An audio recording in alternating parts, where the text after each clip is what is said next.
லூக்கா 15ஆம் அதிகாரம் வசனம் 17 24 வசனங்கள்.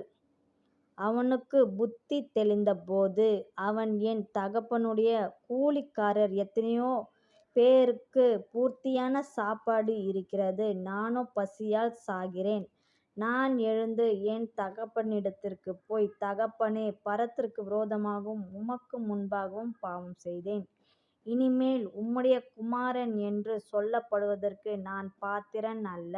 உம்முடைய கூலிக்காரரில் ஒருவனாக என்னை வைத்துக் கொள்ளும் என்பேன் என்று சொல்லி எழுந்து புறப்பட்டு தன் தகப்பனிடத்தில் வந்தான். அவன் தூரத்தில் வரும்போதே அவனுடைய தகப்பன் அவனைக் கண்டு மனதுருகி ஓடி அவன் கழுத்தை கட்டிக்கொண்டு அவனை முத்தம் செய்தான்.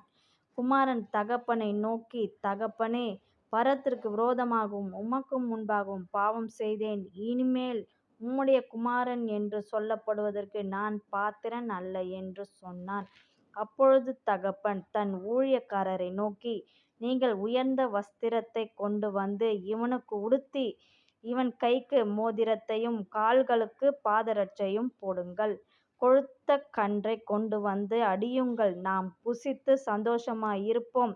என் குமாரனாகிய இவன் மரித்தான், திரும்பவும் உயிர்த்தான், காணாமல் போனான், திரும்பவும் காணப்பட்டான் என்றான். அப்படியே அவர்கள் சந்தோஷப்படத் தொடங்கினார்கள்.